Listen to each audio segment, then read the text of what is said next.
I've refound my love for Christ, and I'm back believing. I'm back being Catholic. I'm back in. Nice. Got 2 feet in Catholicism. Okay. We're back, baby. And then the other thing is I 6 months ago, I had this beautiful house, Staten Island, right? Everything we wanted. Sold the house because I was having anxiety about doing a show at Radio City. Swear to God, my brain couldn't process it that way. But through therapy, the therapist figured out, and it's right because I checked on this with my girlfriend, and she was like, "That's exactly what you did." Was very nervous about Radio City. Didn't know where to put that energy because it was a big show. I'm a New York guy. Biggest weekend of my life. So I said, about 2 weeks before Radio City, came home and said, "We're putting up the house for sale. I want to be able to walk to a bagel store. We can't walk to a bagel store at this house on Staten Island. I need that for my creative process." And my girl was like, "What are you doing? We just renovated our kitchen. You just poured money into, this is our home." I was like, "I can't walk to a bagel store and it's going to fuck my comedy up. It will." What? And she, yeah. And then, then people, if you knew my address back then, you would know that was a bagel store 0.9 miles away that I didn't know about. But but you had a dream house. I had a dream house that we put to our liking. And I said, didn't understand it then.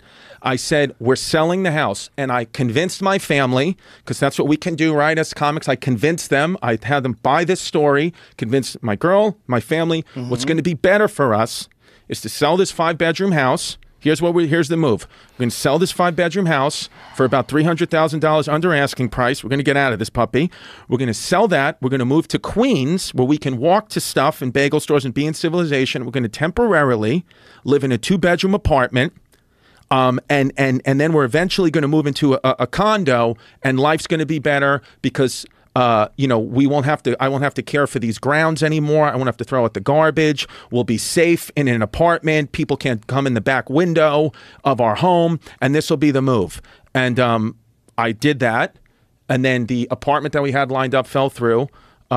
We left the apartment we were living in because it had roaches. Jasmine almost left me. She was almost like, "I can't be a part of your chaos and self-sabotage anymore." And I had to kind of really just say, what the hell did I just do? Figure this problem out. Went back into therapy, turned back into religion, starting to find some answers.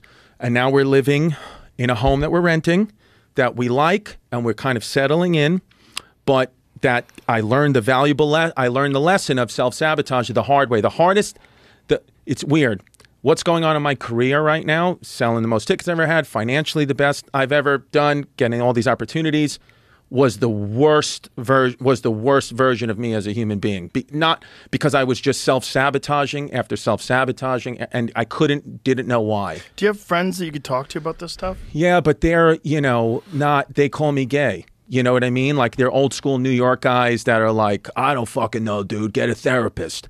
And I'm like, well, yeah, what I had to do, I really felt like nobody could really help me with this. I was like, I got to just turn to a professional therapist. And then I turned back to going to church. And I was like, well, at least I have, like, if anything for me, church is just an hour a week to just meditate and sit there. And I have nothing. I have no thoughts. I have no technology.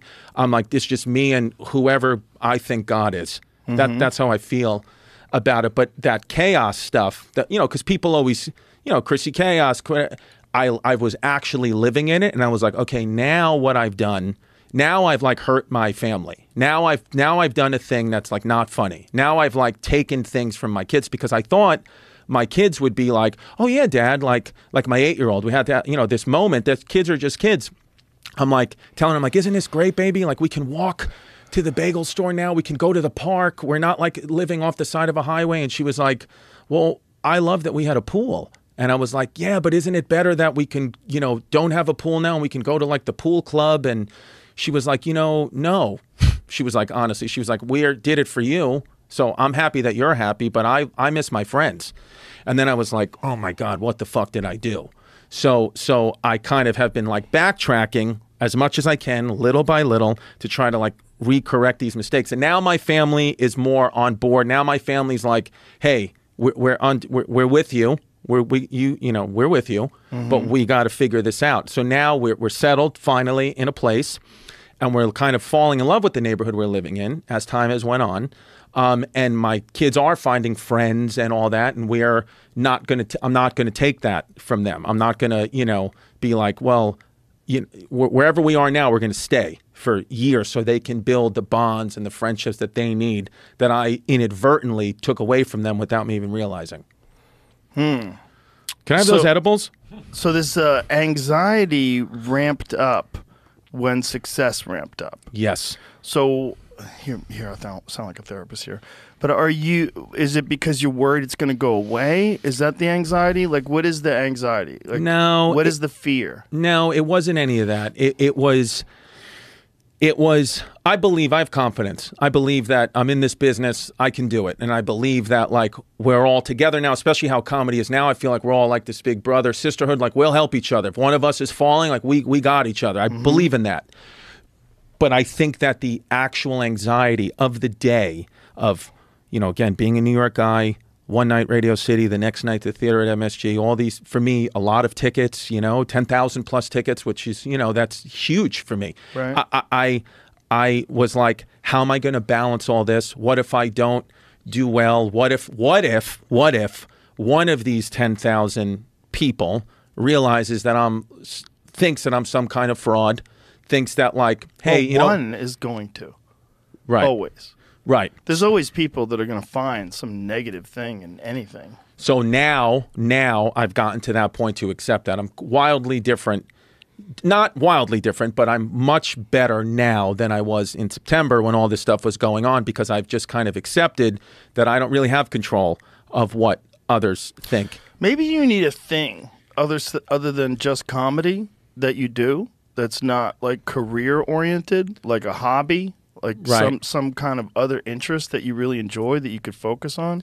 So what I did, I'm trans people. Is that what it is? That's yes, trans feet. I'm really into wiki feet for specifically trans women, and so no. What I think is, well, what I've done, because I haven't gotten to the hobby yet. What I've done is I thought I was always focused on my kids. Always being a father is everything to me. But I said, what you just said. I said, I'm going to really just focus on being a dad, being home, coming off the road a little bit, just temporarily doing my thing in New York, keeping my podcast going, keeping my name out there, but not going on this national tour, getting away from that.